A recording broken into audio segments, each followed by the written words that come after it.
do so much volume that it would be unreasonable for you not to succeed. You 10x your agency's revenue in the past year, and you've hit 6 figures a month. What is the secret to that rapid growth in the agency? I think it's a relentless focus on building a product that solves a really narrowly defined clients' biggest issues. It's that level of focus which has allowed us to innovate really quickly and get a lot of compounded learnings. Tapping into an industry which has needed disruption for a long time, and you've pulled it off really well, and your growth is a demonstration of that. You'd be shocked at how easy it is to spend a bit of time to get to know an industry, to then start seeing these small gaps. Cosmetic dentistry is absolutely booming. You generated 2.2 million in client revenue, I think I saw on your Instagram a couple of days ago in the last quarter, which is massive. The reason why we're able to get consistently such strong results is because we take... So there's no possibility for anything to be outside of what we know works. How are you thinking about AI and the impact that's going to have on all of this? It's absolutely massive for 10xing the efficiency of anyone on your team. For example, Nico, welcome to Agency Giants. Thank you. Great to be here. Yeah, good to have you here. So you 10x your agency's revenue in the past year, and you've hit 6 figures a month, which is awesome. What is the secret to that rapid growth in the agency? I think it's a relentless focus on building a product that solves a really narrowly defined client's biggest issues. I think that's really been the key to it. What does that look like in your industry? Well, we started just doing ads for dental practices. Then now obviously creative is a massive driver of campaign performance. So then we started offering creative. Then inevitably, some practices don't have the infrastructure to be contacting leads and converting them to the extent that you really want to be to getting the best results in the industry. So then we started helping with that lead conversion element. Then, it snowballed from there. So just really spending a huge amount of time with your clients to understand exactly what their biggest problems are, and then really just staying extremely diligently focused on that one thing to build out the best possible solution for that. So for us, it's kind of snowballed into bolting on these different kind of elements. I wouldn't say it's like horizontally, we're really fully integrated vertically. So it's kind of, we handle the whole process from start to finish, but instead of doing, Google ads, websites, SEO, it's focused purely on the meta front, but really taking on more of the value chain beyond just those initial lead generation points. I think a lot of agencies make that mistake where I say mistake, some put it off well, where they go real horizontal scale too quickly. What is it that stopped you from doing that? Like, have you danced on the edge of jumping into other complementary services? And if not, what made you stay hyper-focused? Because I think it's that level of focus which has allowed us to innovate really quickly and get a lot of compounded learnings. Because realistically, we're the new guys on the block. We haven't been in the industry a decade like a lot of these other agencies have. So I think it's by staying so focused on this one thing that now we've done way more volume than basically all the other agencies in the space, because we are only doing this one thing. So I think by doing so much volume on that one thing, you inevitably uncover a lot of what the biggest issues are, what the challenges are, and we can allocate all of our resources to just building better solutions to solve those problems.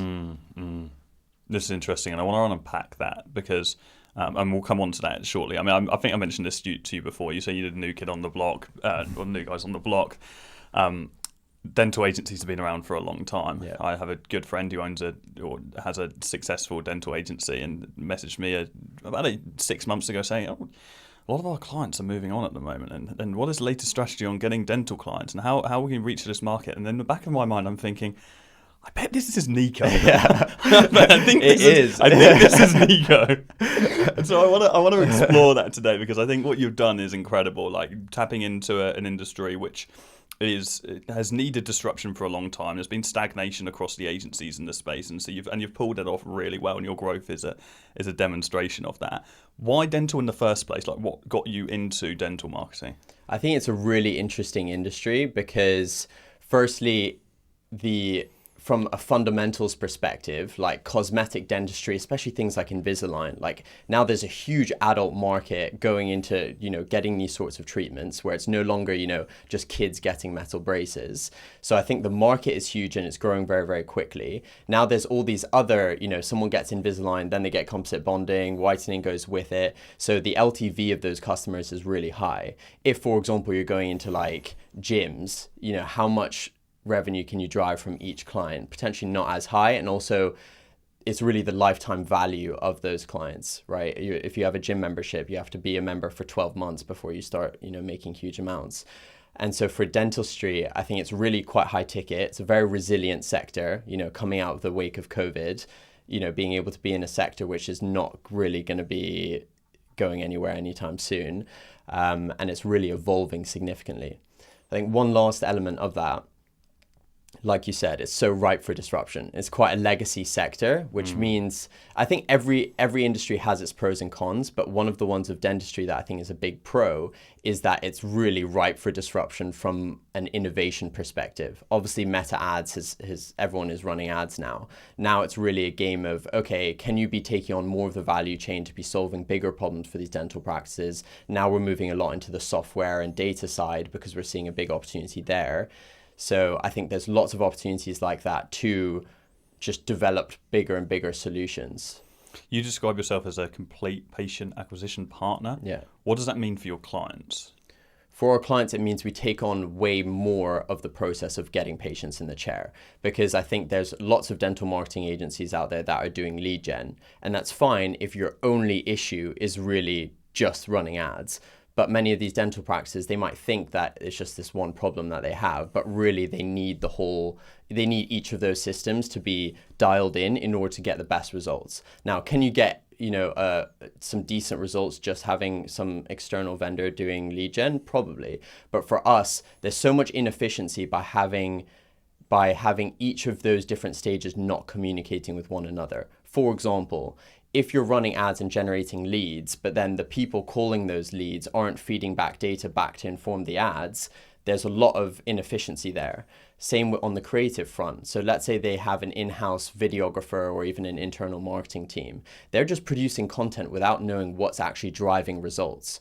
Whereas for us, the content team are producing content that's directly being informed by which ads are not only generating the most leads, but what's actually generating bookings, who's starting treatment, how much revenue are those patients generating. Because everyone in marketing knows that generating a lead is irrelevant unless that lead is actually going to convert and go somewhere and generate revenue for the client. 100%. I was having this conversation last night with someone who said, I've generated 50 leads for a client this month and the conversion rate is really low. And we looked at all of the funnel and the appointment setting process and so on. It's like, have you not considered that the marketing is the issue here? Yeah. The issue is we're generating the wrong kind of leads. And they hadn't even considered that was, and it's credit to them, a newer agency. But so much of the conversion on the back end is about the marketing on the front end. You get a lead that comes in who might convert at a favourable CPA, but their LTV is horrendous because they're not the right kind of person who's going to spend long term. And you generated 2.2 million in client revenue. I think I saw on your Instagram a couple of days ago in the last quarter, which is massive. What do you think makes up the majority of that? Is it the front end sales? Is it the back end? Like, what does that look like for our clients? Yeah, for the clients.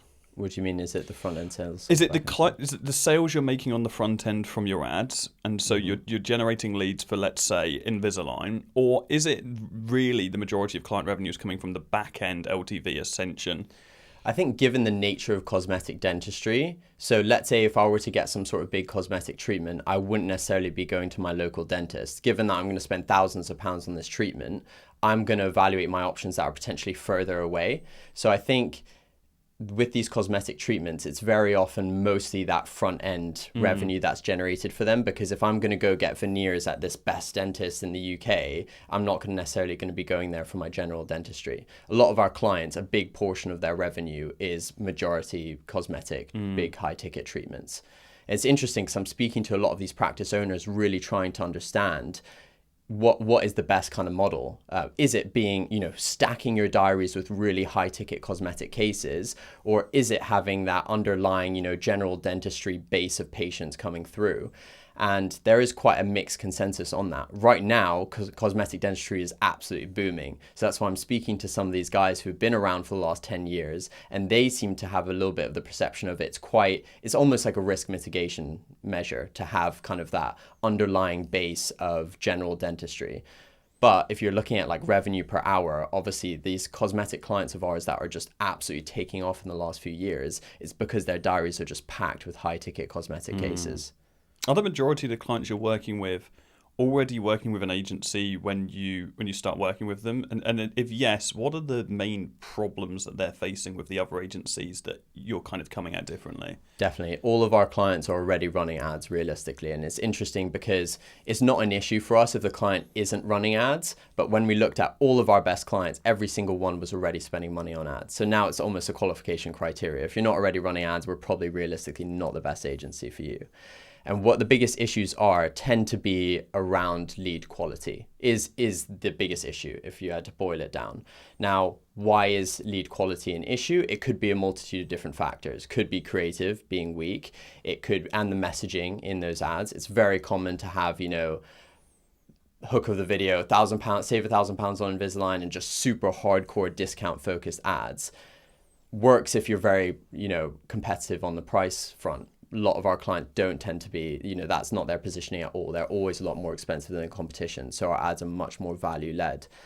But the issue is you're asking, like, for example, it's very often a front end kind of marketing issue. The challenge is that we don't know what that back end process looks like. That's why for us now, the reason why we're able to get consistently such strong results is because we take full ownership of the process. So there's no possibility for anything to be outside of what we know works.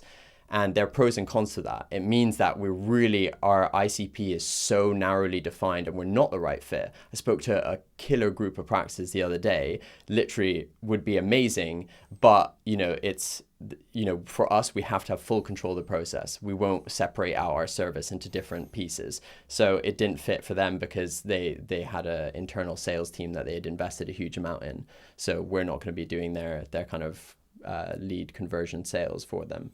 So it doesn't match. That's interesting because it was going to be a follow-on question: was would you take on clients who you're not handling that sales process for? That's very interesting. And go on. A really big portion of this, I think, of our growth has been having such a narrowly defined ICP. It's literally like we do the full process. There's no questions asked. We have full creative control over everything that we put out. We handle all the lead conversion stuff. We guide most of the strategic decisions. And it means that at least we have full control of the process. So there's not room for, okay, their team were weak on the lead conversion side. But clients love it because we take full ownership and accountability of the process. If you're not getting patients in your chair, it is our fault. And we take full responsibility for that. So clients really appreciate it, but it's a lot more responsibility for us, but it means that we get such good results.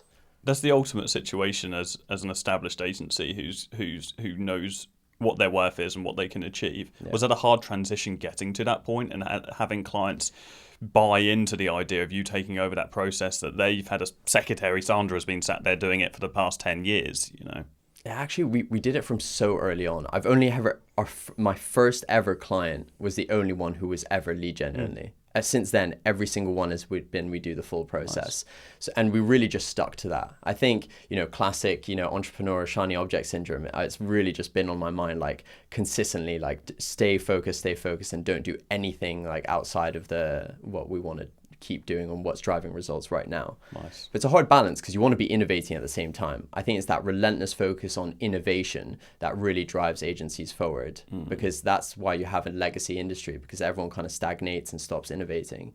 So you want to be innovating without getting distracted. Yeah. I want to come into that. I want to dive into your mindset around that and then where this actually goes later. But just for anyone that is not getting a clear picture of what it means to be involved in the sales process, are you handling up to the point of booking an appointment for the client? Are you going beyond that and getting involved in the actual sell of the service? How far does it go? Patient in your chair. Mm-hmm. So once the patient is in your chair, that's the cleanest point of handover. We have experimented with going beyond that, But I think a lot of the practices that we work with now do have pretty good internal processes around patient journey. And each practice is a little bit more particular on how they want, what they want their patient journey to look like. Now, I do think longer term, there is potentially opportunities to provide support there. But right now, the cleanest point of handing over is once a patient is in your chair, that's where you take over. Mm-hmm. And just from a quick tactical perspective, a lot of people who run appointment setting services, which I believe I think it's an essential service to offer as a lead generation agency these days. It's quickly becoming industry standard.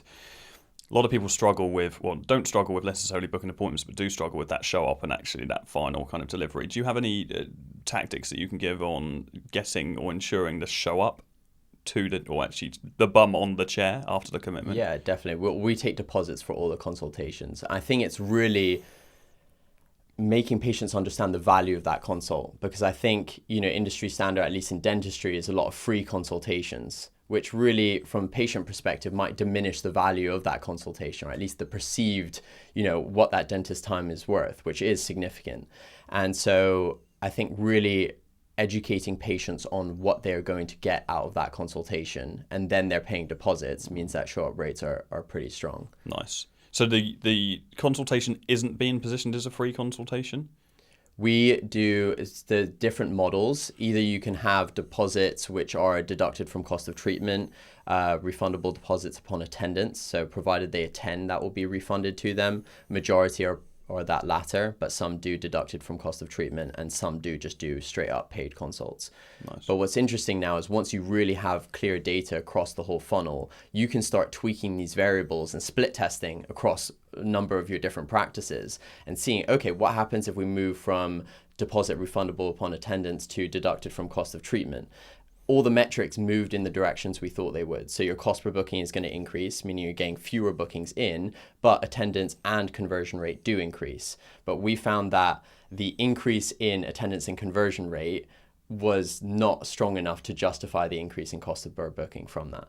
So I think a big advantage now, because we only work with dental practices and so many of them who fit the same exact model, is we can be making these tweaks and looking at all the data. Whereas if you're an individual dentist or practice owner and you own a bunch of practices, you can't really be running the same experiments at scale. And there's a big cost of doing that, right? You don't want to just throw off your whole things. Whereas for us, we can be testing different angles in the creatives, be testing different deposit policies, different process things at scale, and then see what happens in the data, and then kind of take those learnings and roll it out across the rest of our clients. Does that mean that do you have to have limitation on catchment area and exclusivity to certain clients? We don't offer exclusivity at the moment, because I think if you want to be the best in the industry, we need to be investing in bringing the best specialists. That's essentially what an agency is. And I think if we were to have big catchment areas and only be able to work with a certain number of practices, we wouldn't be able to invest as much into our team and building the best product in the industry. So right now, I think that being able to have that and invest in our team and resources to have the best product or service, I think at the end of the day, because I get those, we hear those objections from clients from time to time, or prospective clients. And it's like, if we can guarantee you that we're going to get you these results, do you care who else we're working with? Because if I can tell you you're going to get this many patients in your chair, this much revenue is going to be generated, which now we have such high predictability of forecasting exactly what results we deliver because it's so consistent, then what does it matter to you? I think it's in their heads a little bit that you're working with my competitor. But if you're going to get these results, if I can guarantee you that you'll get this, do you really care about that? Makes sense. Ego comes into play. Yeah. And what's the alternative? Working with a subpar agency who's going to get even worse results for you, but is not working with your competitors? Yeah, you can have that bespoke strategy. It's the same that comes with the creatives as well. With clients, we can do something completely bespoke for you, but then we have less predictability on what the exact results are going to be for that campaign. Yeah, makes sense. Zooming out a bit, you started your agency 2 years ago? Yeah, a year and 11 months. Yeah. Can you bring us up to speed on what brought you up to that point? Because you've always, we'll touch on it. I've known you now throughout that whole process, and you've always shown just relentless commitment and just sticking on course and doing the only things that you need to be doing. I haven't really observed you veer and then have to come back. I mean, you might have experienced that in yourself, and we can unpack that. But what brought you up to this point? What were the foundations that brought you to starting an agency, and why then jump into starting an agency? Yeah, so it was pretty much right after graduating from uni. So I did economics and business at UCL, was going into finance and investment banking, and then went to start my agency right after uni. So it was pretty quick, graduate uni, then go straight into agency. And then from there, I think you were talking about not kind of veering off course. And I think there's always, it's an interesting kind of discussion around how all in do you need to be? And can you get to the same place by doing 80% of the effort? And like, how much do you need to sacrifice? And I think it's by being so all in that gave me that quick momentum that then reinforced that decision to keep doing what I've been doing. And I think, could you get to the same place in maybe a bit less time by doing 80% of the effort? Potentially. But if I was growing like that, would I have stuck with it as long? Or, would I have stuck with it at the end of the day? I'm not sure. What's some of the biggest challenges really early days, if you bring yourself back into like early stages of just trying to get your first few clients over the line? I think having to learn so much so quickly around the marketing side, because realistically, I didn't have a previous job, running ads, running meta ads and stuff. So, I was signing clients, and just my entire thing was very transparent with them. All the early clients I got, just cold calling dental practices, was people just saying, like, them having faith that I'm going to go to the ends of the earth for them. And that's ended up what I was doing. But that's how I think I learned really quickly, is spending hours on the phone with my clients, late at night, early in the morning, just learning more about dentistry, about the industry, how to get the best results, investing in, various different things to learn more, be around people who know a lot. All of those things, I think, enabled me to learn quite quickly. And I think a lot of our early clients, they were investing in the person really more than any sort of product or system that we had, which wasn't really much at the time. So I think it's more that they knew that you're basically getting free labor. You're getting this young guy saying, that, and just doing a lot and trying to do absolutely anything and everything for you. Yeah. I think they saw that there was, some interesting ideas of how we can be approaching things differently. And even from the start, we were trying to innovate and do things differently to the agencies in the space at the time. They're buying into your commitment level. I always think of it like this. It's like, as a business, if it doesn't matter, obviously your preference is always to work with the best, but if you can't perceive the best in an industry where it's already saturated and is stagnated, like we've determined, and there are lots of these other industries, dentistry is just one of them. There are so many of them that are in this position right now. If you see a young, hungry man or woman who's committed on the same mission as you to just nail the model that you're in, then you're gonna want to work with that person. But I think lots of young agencies, and not young by physical age, but young by business age, miss out on that. They try and sign up clients, and they're desperately trying to get people over the line. And what they don't realise is if they just showed the same level of commitment and passion or more commitment and passion to master the model that the business is in themselves, why wouldn't you want to have that person on your side? Why wouldn't you be able to want to pay, a couple of grand a month for someone to be fighting your corner, committed, saying, I'm actually starting out here and I'm learning this thing, but I am all in and I'm going to absolutely nail this for you. Like, that's what people are buying.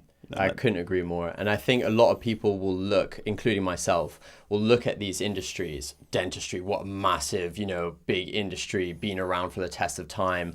I'm never going to come up with anything that innovative. I think you'd be shocked at how easy it is to spend a bit of time to get to know an industry, to then start seeing these small gaps. And you're not looking for a complete disruption, revolutionize the industry, like eventually long-term, sure. But initially, if you're just doing these little 5% improvements on what someone else is already doing in the industry, there really is a big opportunity there. Yeah, agree. You're just coming at it from a completely new perspective, and they're stuck in the day-to-day, and they're able to look at things from a different angle, and I just think that's great. I think you just got to get stuck in and just really try and absorb absorb as much as you can, like a sponge early on, if it's a completely new industry. Now, granted, if you have any connections in other industries, or you've been exposed to that industry from a previous job or family or anything like that, you probably have a big advantage. But if you're coming into something completely new, it's just learning the industry, understanding how they speak, talk, problems, everything about it. Yeah, 100%. I think that's really key. 100%. So we've worked together for a couple of years. How's that come about? How did you stumble across us early stages? Through YouTube. YouTube. Yeah, and straight away, I didn't even spend a day in the agent. I signed up with you way before I even started the agency. Well, not way before, but literally right before starting the agency. And I think you were talking about how, what were some of the early challenges. I think for me, having faith that I know that I'm doing the actions that will get me the result gives you so much reassurance and confidence that it's like, okay, I don't care. I did my, whatever those inputs are that are going to get me that result, then I'm happy. And that enables you just to do that day in, day out, regardless of what the outcomes are. So for example, joining your program where you had operationalized what it takes to get your first 5-10 agency clients, knowing that I'm doing the inputs required in order to get that, even if you don't get traction very quickly, then you can, keep doing it and know you'll get there eventually. It's Hormozy's thing at the end of the day, right? Do so much volume that it would be unreasonable for you not to succeed. And that's basically what you've done with your program, right? Operationalizing what the inputs are required in order for after Y period of time to get that outcome. Yeah, 100%. I would say one other thing is when you're starting an agency, I think there is a pressure to know what you're doing. And I think for me, Hormozy state the facts, tell the truth is really, really, really strong, because I think in those early days, you feel like you're coming into this industry, you need to pretend you're some massive agency, whatever. But I think that transparency where I was saying, these guys who were investing early on, they were just kind of buying into the person, that you are, being transparent. There's a lot of trust there. If you're if there's that sense that you're not who you say you are, it really creates a lack of trust. And then that hurts your ability to get your clients results as well. If you pretend you're some massive agency and then, your clients find out that you're not and you're a solo person, whether that's the issue or not, but, it creates all these opportunities for things to potentially destabilize and cause issues. I couldn't agree more on that point. Everyone through insecurity, or not everyone, but many people through insecurity or ego or doubt or whatever it is, will pretend to be bigger than they are. But then if you're pretending to be here because you're not, you're actually going to be meeting here. Yeah. So like your energy is still going to be coming from a place of lack. It's not going to be an abundant energy. Whereas if you actually just admit you're here, but you overinflate your enthusiasm, then all of a sudden the perception of you is completely different. It just goes back to that same point. And I think so many people miss out on that. And it's actually a really interesting point that I haven't thought about too much, but in the context of you, I can see how much of an impact that would have made, because you've always been ferociously committed to doing the thing. Yeah.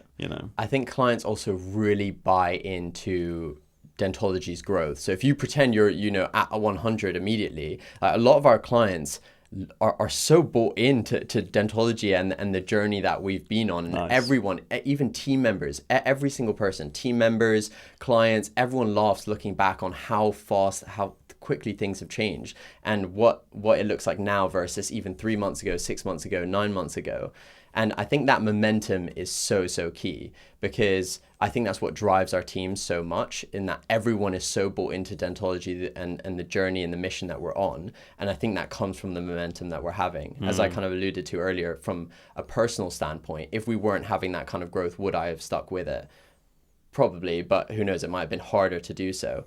I think the growth that we're having, clients are really bought in. These are the guys to be with, so much confidence there. The team are so bought in. We have big dental groups now coming on calls with us being like, we want to be at the forefront of the industry of what the latest is in marketing, and we feel like you guys are the ones leading the charge on that front, so we want to be working with you. And I think it's that relentless focus on innovation, results, getting your clients the best service possible, that really is the catalyst for that. You've had that classic, well, I say classic, the desired, everybody craves hockey stick growth. You had a nice, correct me if I'm wrong, steady, consistent growth over the course of about a year, and then over the past 10 months, it's just gone absolute. It's candlestick. It's gone crazy. Talk us through that transitional phase, because you went from like from my perspective, from the academy, and then you joined our elite, and then you all of a sudden you've had this massive growth, lots of changes inside of the business with team and so on. What did that look like for you? Like, has that been crazy? I think in those early stages, I actually think about that quite a lot of, had we could have grown more aggressively very early on, but was it actually the time that I spent investing in building a really good service that meant that once the awareness got there, that then it just shot up? Because I think Humberto talked about it again, which is like building those foundations early on really enables you to build way higher afterwards. And I think if you build like an okay product and then you just like pour gas on the fire, eventually you just kind of cap out. And I think now where we have those really strong foundations is why we're able to just keep layering on these different kind of elements to get better and better results that ends up, just building the mountain way, way taller. So I think it was actually investing all of that time in the early months, just learning how to get our clients really good results, learning a lot about the industry, that then meant that once that reputation started building in quite a narrow niche, meant that then it really kind of exploded quite quickly. So could we have grown faster early on? Probably, but I am actually quite happy with the decision that was made early on to build those foundations. But you never know in the moment, right? You're like, should we be pushing more aggressively, or should we actually be, investing in building product and service more? Yeah. Then after that, in terms of what were the catalysts or what did it look like in terms of like scaling it a lot more, I think reputation was the key for it. I think we're so now in such a narrow part of the market, obviously dentistry being, quite niche down already, but really just a small subset of that market. And I think once we had a few big names kind of endorsing dentology, just because we were getting them really good results and by affiliation, meant that once the word spread, everyone comes on calls all the time. They're like, all we're hearing is dentology, all this kind of stuff. So I think it's literally just that reputation compounding now. And when you're in a narrow niche, I'm so bullish on being niche down because I think there's so many advantages to it. Then the reputation aspect being a big compounding vehicle that you can take advantage of, both pros and negatives. If you've got to make sure that every single client that works with you has the best experience ever, because you know that 5 other potential clients are going to speak to that person, asking them about what their experience was like. So I think it really benefits you if your service is really good, which I think is a good pressure that it pushes on you, because that's why at the end of the day, we're always focused on product and results first. I know for the first period of your growth, you were very cold outreach focused, and then you had this period of ads, and I know you're still running ads. How much now has, I presume cold is something you no longer do.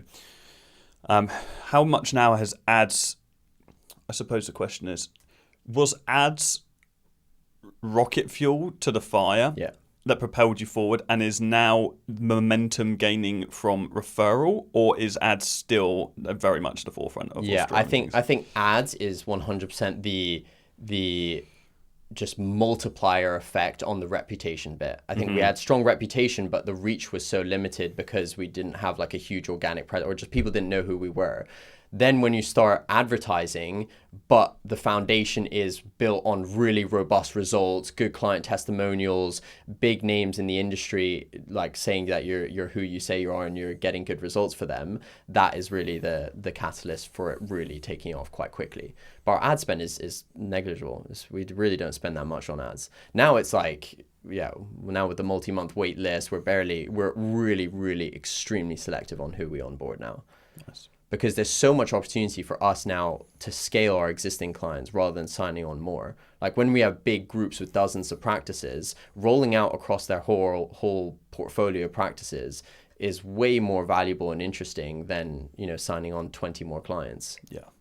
I remember when you first started running ads, your customer acquisition cost was insane. It was like a unicorn. We couldn't model it on anything because it's just like, well, this is just unrealistic to maintain. Has that stayed relatively consistent across? I think the reason why it was so low is just the people who, like, as soon as you see the biggest names in dentistry talking about this, everyone is going to click on it, regardless of what's in the ad. So it's interesting because I always ask people, what brought them to dentology, and very often it's the people that you're working with. It's just so much social proof. I spoke about this at an event yesterday. I said that the goal is, people think that what salespeople is this big bold guarantee, which does get you to a certain point. But ultimately, the goal is having your clients deeply want to be like all of the other clients that you're working with. Yeah. Your clients are the demonstration of the standards that you uphold. And so people look at that and they're like, well, that dentist is working with them, I have to work with this agency. And then you get to a point where that just ends up snowballing. Yeah. How do you wear those results? Like, how are you leveraging the case studies and testimonials? Do you have a process for that? Are you blasting reviews all over Google? Like, what's the situation For client acquisition or the existing clients? Well, your existing clients, how are you wearing the reputation that you've built? If there's an event last week, a private dental event with all these big name dentists, because it's like a private invite only event, that just does your marketing for you. So you don't even need to start broadcasting the figures. We do, in testimonials and case studies and whatnot, but those events is where it all happens, and you don't even need to be there. But that's why reputation is so important, because my client came back from that event, texted me saying, I had so many people asking about you, it would be useful to jump on a call. And so I was speaking to him, and it's interesting him telling me what people are asking and all this kind of stuff. So I think it's by getting into those circles. And it's interesting because when we look at the US, such a big market, I don't know if there's the same possibility. I'm sure there is, the elite group of dentists, but in UK dentistry, it's so localized. There's these events and every single big name dentist is at every single one every time. Any ambitions to branch out internationally to other regions? I think eventually we will, but right now we've really invested so much in all these kind of infrastructure blocks. Like, for example, on the software side, I don't know what the software landscape looks like in the US. They're using different practice management softwares that we've built integrations with. So all this sort of stuff. Like, these are all the criteria that take a part of like which clients we bring on. Things as small as like what softwares they're using, what their internal processes look like, all those kind of things, because we need to make sure that we're 100% compatible with their kind of workflow. That makes sense. If they tell us that they aren't built for the way that we get patients in, then it's not gonna work. I know early on there was that roadblock of being able to integrate with different softwares without giving away your IP. Like, what did that process look like of being able to overcome that roadblock? Expanding into tech. Yeah. Bringing on a co-founder who's tech focused, and now we have a software engineering team building more and more software around that, and that's the entire play now, because I think that there were multiple different unlocks. So one big one being, obviously handling the lead conversion side, and this is where I think the nature of the treatments, right, is high ticket cosmetic. You're spending thousands of pounds on a cosmetic procedure on your face. It's a big decision. So it's not just a matter of scheduling an appointment. And so when we had, customer service representatives, that was one thing. Now bring experienced salespeople and running it like a sales team, that's no longer, you're just handling a booking and speed to lead. Now it's really, okay, what is the discovery process like? Treating it like a sales process. Role plays, one-on-one coaching, call reviews, running it like a sales team is really what enables us to convert so much higher than a lot of these bigger practices would, because these bigger practices, they have booking teams. So it's not just a question of, contacting leads or having personnel to do that. Now it's really a question of how can we convert at a better rate than any of these bigger groups can do internally, and it's by running it like a sales team. Now, when we have a 15-person sales team, now it's like, okay, what kind of tools can we give them to really maximize their efficiency and convert even better than they otherwise would be? And so a lot of that comes down to tech. Same with all the data side. Okay, how do we now roll this across more practices? How do we have clients comfortable 5xing their ad spend in the course of a couple months? It's because we have really clear data reporting on every single bit of the funnel. And coming from an ecom background, that sounds like, oh, how do you not already have that? But a lot of these dental practices and groups, they either have no reporting or it's all done manually on spreadsheets. And it's okay when you're booking a couple dozen consultations per month. But when they're, multi-location, hundreds of consultations, different clinicians, you need automated systems and robust scalable systems to do that, because otherwise, like, we have practices who they have full-time staff just doing data entry. There's team members manipulating data to enhance their conversion rates, all this sort of stuff. You can't have that when you're a big corporate. Yeah, 100%. How many team members have you got on the sales side? 15. Yeah. Nice. And how has that process been, managing those people? Are you the sales manager? Do you have an internal sales manager? So it's split into pods. Each pod has a senior sales exec and a team lead. And so that's how we structure the teams, because it's in really interesting learning that I've had over the past 3 to 6 months, which is really how much it takes to be a really good manager. The amount of time you need to invest in your team to help them develop and really build ultimately the best kind of team possible, it really requires a lot of input. So there is operational inefficiency by having people who are kind of in management roles, but it really enables you to massively improve the service and the skill of the people who are working with you. Mm-hmm. So sales managers are purely managing the pod and increasing their development. Interesting. Yeah. How has that transition in general been for you, going from a marketer to a CEO, managing director, whatever you want to call yourself? Because you've done that in a very quick amount of time, so your iteration or your rate of change must have been pretty quick. I think what is good is that because I didn't have a huge background in, let's say, marketing or ads or sales or anything like that, I was quite happy to invest in someone who knows a lot about this thing and bring them in early on. Now, I still have a lot of input on different elements, particularly from like creative and ad side, and a lot around the client relationships, because that's often, how those clients come in is often through the relationships that I've built with them. But I think my ability or my comfort with bringing in someone and delegating to them has really enabled that to grow quite quickly, particularly on the sales front. For example, people who have managed teams of salespeople, been in sales for decades, been through a lot of formal sales training for big UK companies, they're really leading that sales team, and they're absolutely incredible. And it's by recognizing A players early on and then giving them room to actually go off and implement stuff that really has such strong benefits on both sides, not only as the company grows very quickly, but they also get so bought in because they love being able to have that much impact. And some of the people on the team, like they're just they almost love Dentology as much as I do. So it's awesome to see. Yeah. What have you been doing to build culture inside the business? I think a lot from my side is honestly just making sure that vision and momentum is sustained. I think a lot of people are really thriving off of the momentum that we have and seeing that growth, being like, this is insane, and just loving that. And also when you see all your clients consistently getting such strong results, it reinforces for everyone in the team that what they are working on is something, fulfilling. It's not just some agency, churn and burn kind of thing. I imagine that would be quite demoralizing for the team.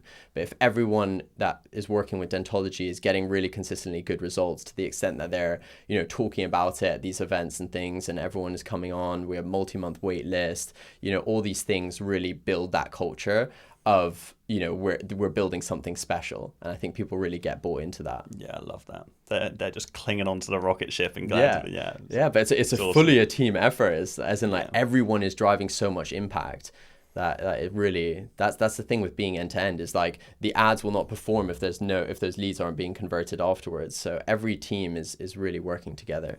I'm interested just on the tech side. Having so many team members and managing team members is something I've done for many years. That sales team members particularly.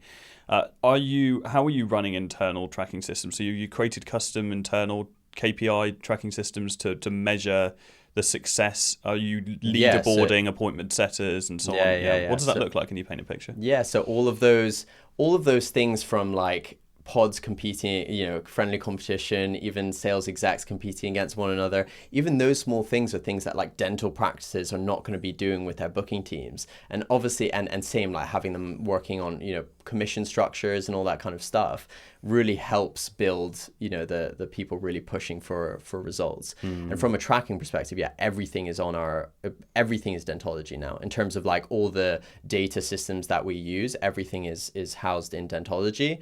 So connecting everything from what's happening in Meta, everything that's happening in the practice for the patients that we're booking in, who's showing up, who's not, who's converting, how much are they converting for, all those kind of metrics are just pooling all that data together to what's happening in our platform as well with all the bookings, how many dials per lead, call time, all of that stuff is pulling through dentology. Awesome. Yeah, very, very cool. You mentioned innovating earlier and like being able to continue innovating.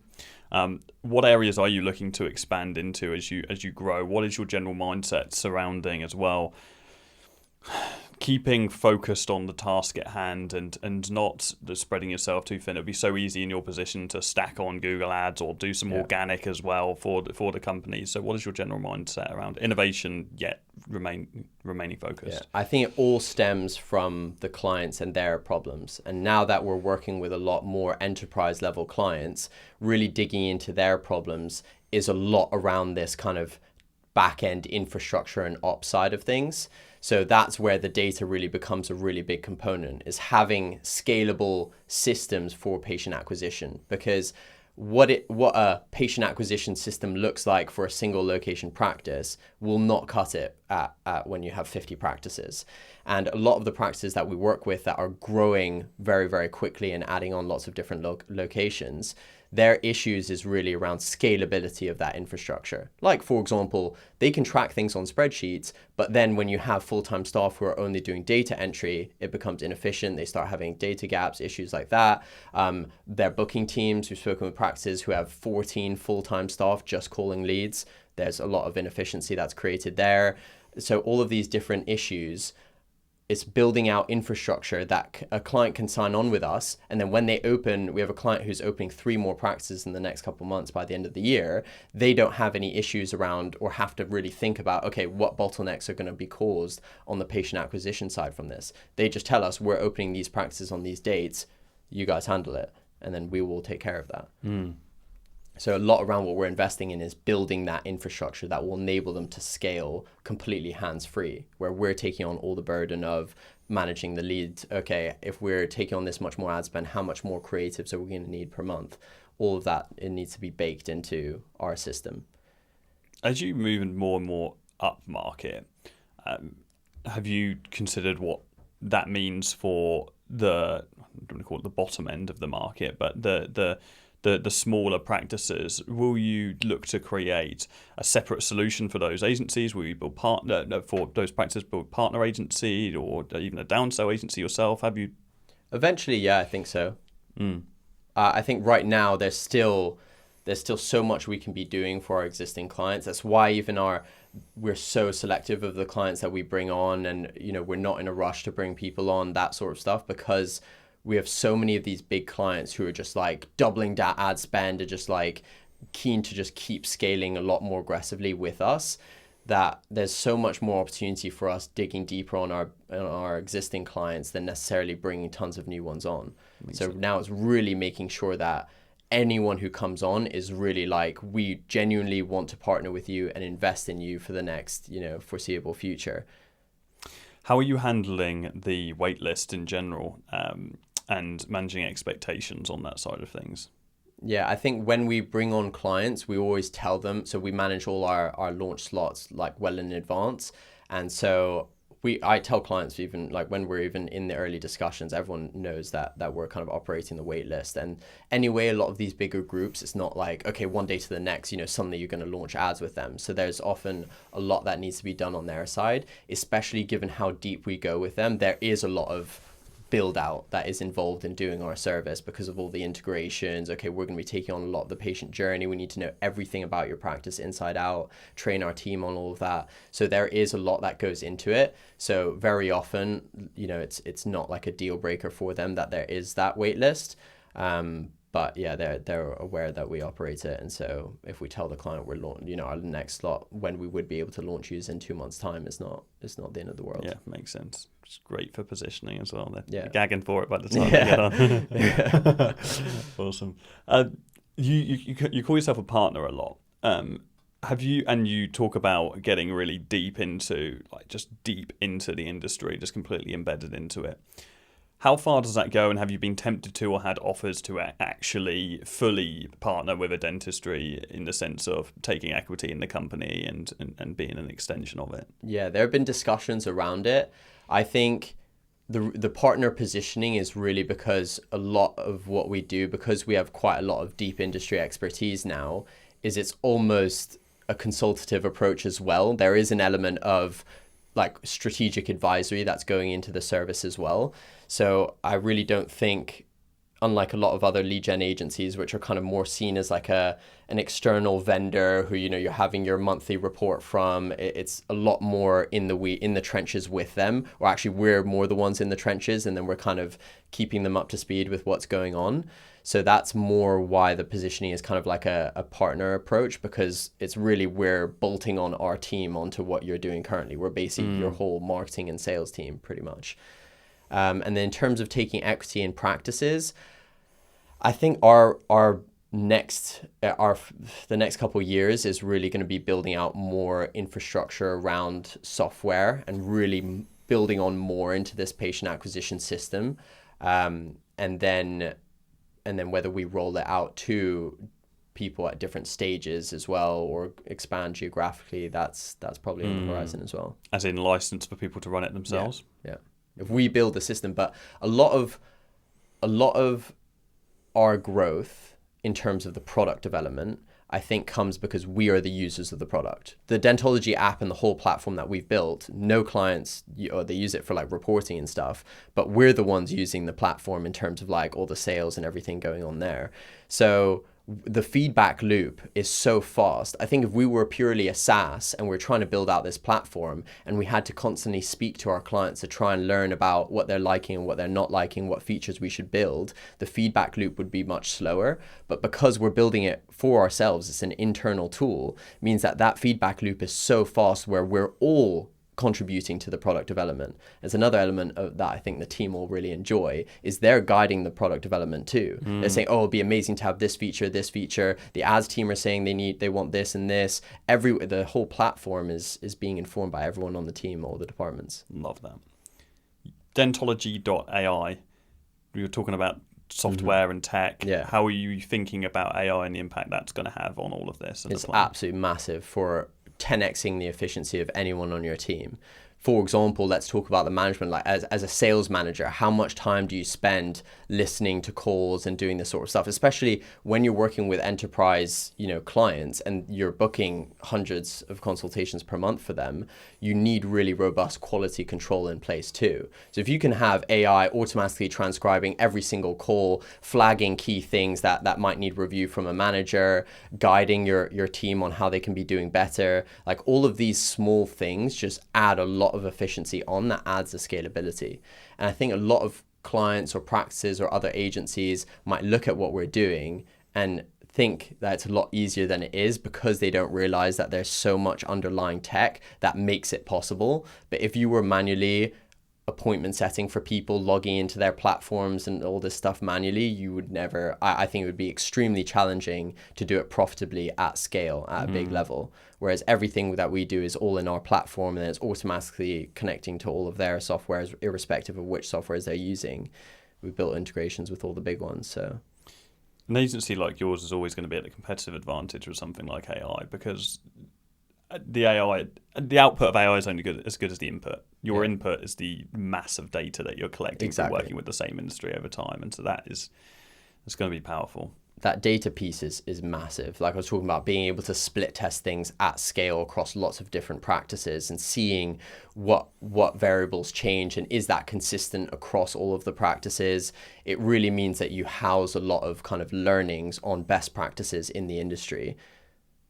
We talk a lot about your growth and your success, and in very many cases it's just been this constant upwards trajectory. But there must have been some things along the way that haven't gone so well. Can you think back to like one of the biggest mistakes that you've made on this path?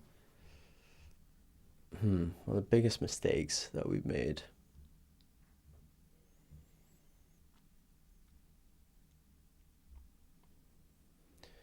I think investing in slightly more senior people has really, really benefited us early on. I think maybe the hiring was one of the biggest learnings that we had, was really now having really good processes for recruiting talent and then giving them the freedom to actually go out and drive impact is something that has really unlocked a huge amount of value in the company. So I guess maybe not introducing that earlier on, but then again, when you're early on in your agency, you don't have a huge amount of capital to be investing in team. So it is a little bit challenging to do so, but I would say that's been a massive unlock for us.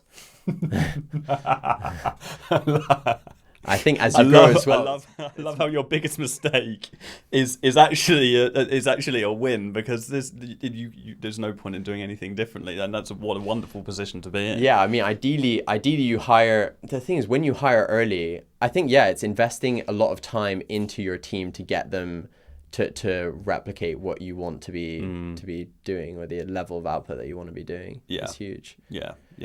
I guess on the cold outreach thing, maybe I would say that's probably a biggest mistake, but I wouldn't say it's anything that bad. Spending time on cold outreach? All the cold outreach that was done, I think also just conforming to how other people approach cold outreach. I think as soon as I started doing it a bit my own style, for example, reaching out to people and doing like personalized looms, for example, to like big people in the industry, just clearly coming from a position of wanting to provide value. I think just the blast messaging people with the get 10 patients, blah, blah, blah, that kind of sounding like everyone else is just so easy to just fall into, like people won't even look at you twice. I wanted to bring that up earlier, and so I'm glad you brought that back up. The whole, let's call it the $100 million offers, blueprint, we're going to get you X result in specific time frame, risk reversal. You still have a guarantee in the business. It's just a performance model. It's a performance model. Yeah. Okay. Two things there, twofold then. Number one, did you have a guarantee like that? Okay. No. And why not? Never used the guarantee. Didn't feel like it was ever needed, to be honest. Nice. Okay. And so I would agree with that logic 100%. But I want to know why you then think that you were able to get the clients over the line in absence of a guarantee, because many people convince themselves that they have to have one of those specific tangible $100 million offer guarantees in order to be able to grow an agency and sign clients. Social proof. I think if you can show results, guarantee is just to kind of soften the blow of someone who needs more trust or more reason why they can make this decision without feeling like it's all going to go horribly wrong. So if you have so much social proof that, I don't think the guarantee, it could help that decision even more, but we never really needed it. And when someone's on a performance model, it's kind of baked in. What does that performance model look like? It's based on the number of patients that we're driving to the practice. So if you're not getting patients, you're not going to be paying us. So there's no base fee? No, there's a base fee, but it's for enterprise clients, the base fee is negligible. And then it's a fixed amount per patient? It's on a sliding scale, a tiered band system. So it so gets a tiered band progressively system with a fixed amount per patient? Yes, which gets cheaper the more volume that we're doing. Nice. Was it difficult coming to that point and determining what that should have been, or did you get that pretty early? Like, what was your mindset around how much you could be charging per patient? Yeah, we did experiment quite a bit with that. There was definitely an experimental phase of tweaking all the different variables and finding out what makes most sense. What's interesting is that obviously what makes sense for a single location practice or an individual dentist is completely different for these bigger clients. So I think, again, it comes from being comfortable pricing for your true ICP, which is now these bigger location groups, and being comfortable with the fact that this is going to completely steer away a lot of these smaller practices. Yeah. They want it anyway. Yeah. they want it. They're happy to pay it anyway, but Of course, because they want to ascend to the next level. Exactly. Yeah. And a lot of the practices that we're bringing on now, like we obviously have these big groups with dozens of practices, but a lot of them are, 5 to 10 practices and want to have the right infrastructure that is going to get them to dozens of practices. And so I think a lot of them, if you start building that infrastructure in place at that stage, which is really when you need it most, to be honest, that will enable you to scale to that many practices without coming into the consistent roadblocks that you encounter at every different stage, whether it be that your booking team isn't good enough or scaling fast enough or you can't do it profitably or you're not producing enough creative, all those issues. I've observed that over the past few months, you've been putting a lot of time and effort into your personal brand and building your personal authority in the space. I'd love to unpack your general mindset around that and what your goals are there as a brand, as Dentology. Like, dare I say, you would probably, you're going to continue growing inevitably in the rate that you're going in absence of your personal brand. So talk us through. I've actually just thought of something which I think potentially might be the biggest mistake, although it's not like dramatic here, but I think making the team, giving access to more of the team earlier on. I think that even if they were the ones doing it, but making them client facing, because I think the team grew very, very quickly. But if the personal brand, a lot of it's all founder led marketing. So a lot of people see Nico, but they don't necessarily realize that it's a 29 person team behind.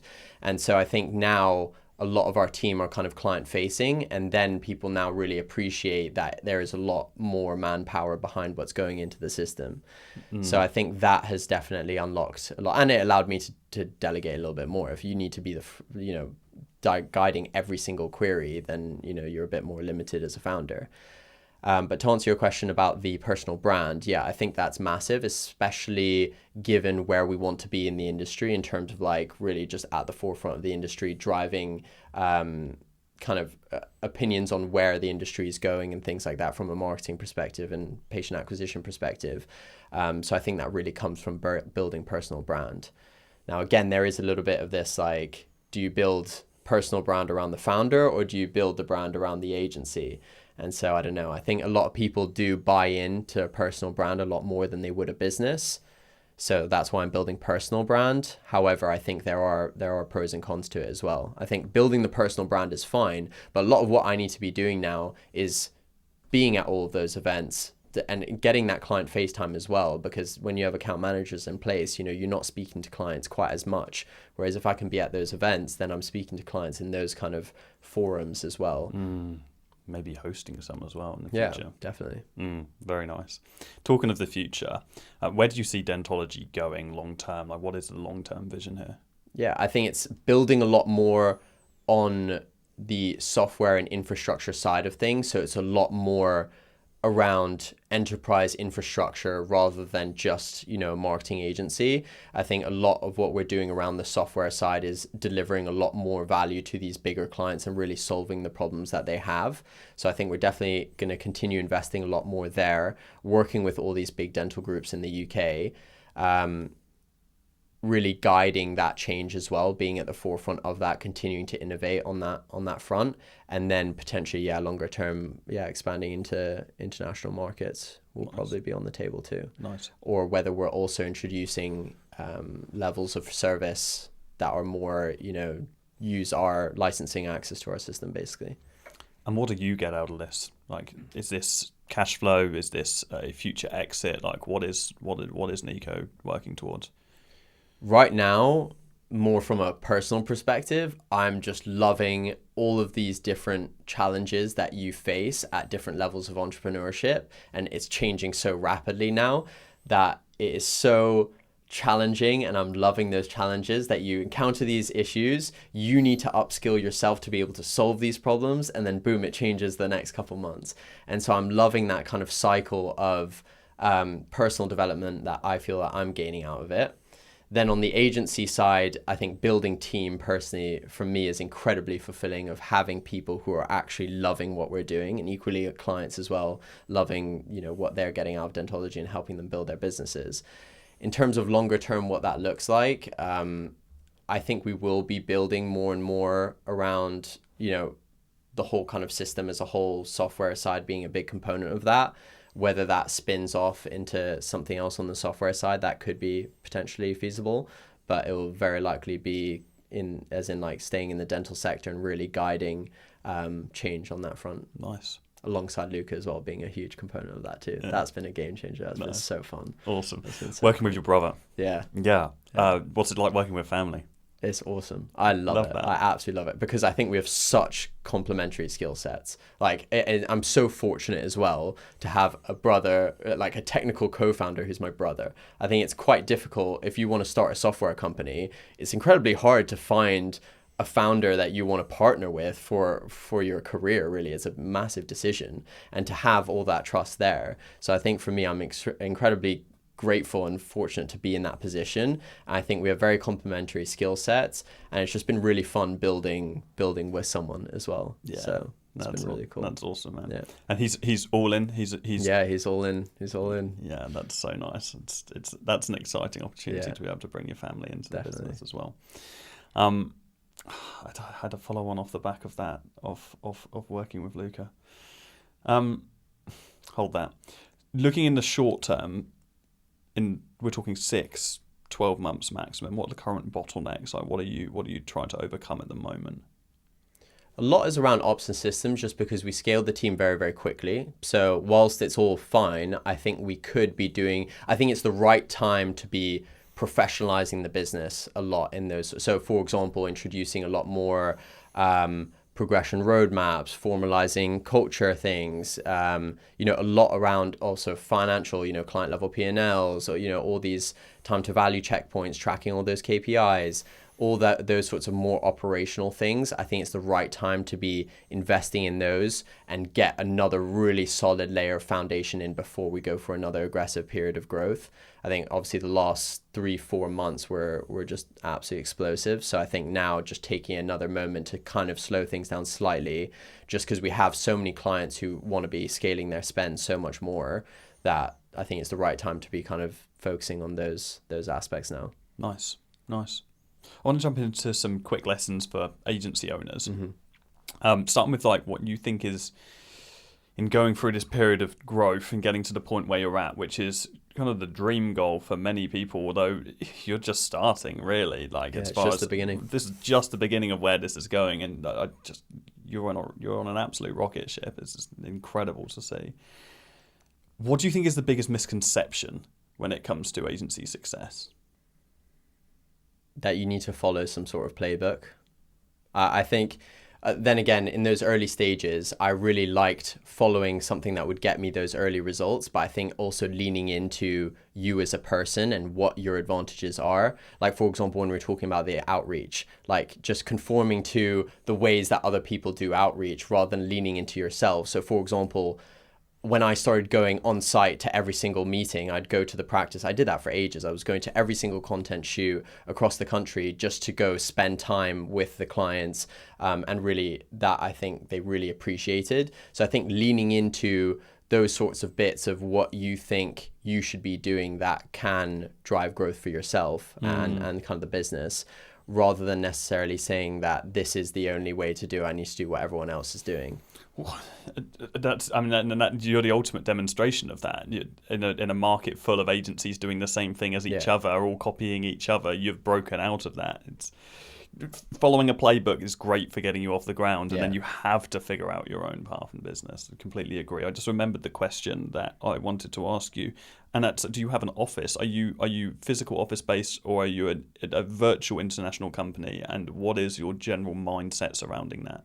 Fully remote for now. I definitely think we want to be doing more in-person things, just because it's fun and it's from a culture perspective. I think it's really, really the right thing to do as well.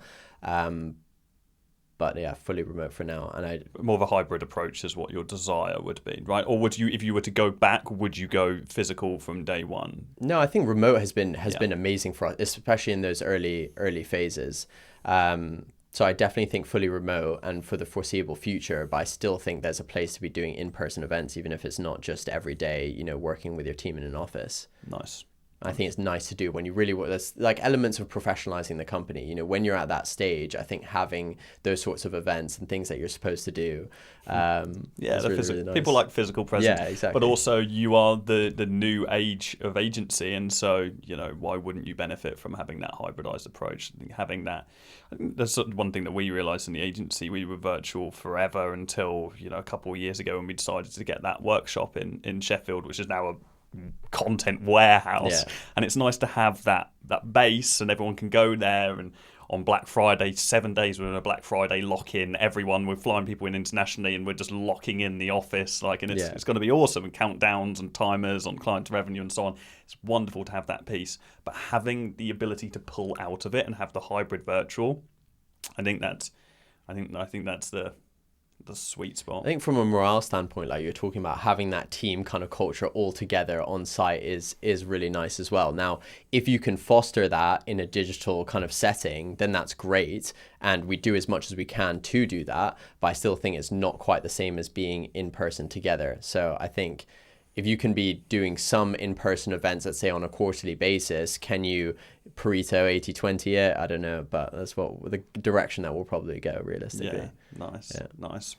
Okay, final question. For agency owners that are at a brick wall at the moment, they feel at least they are perceptionally at, maybe they're stuck at around 50k a month or below that point, trying to get past that. What advice would you give to those guys?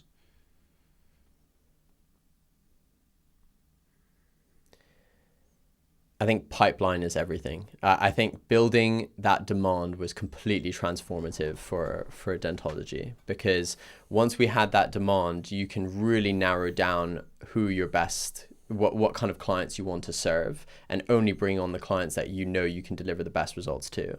I don't think it's just building demand, like cranking paid ads and just attracting not the right types of people, or just piling on too many clients that you can't service. But I think building that demand for Dentology, which is built on really strong reputation, really allowed us to do a lot internally that enabled us to grow quite considerably. Nice. Nico, pleasure. Thanks, Jordan.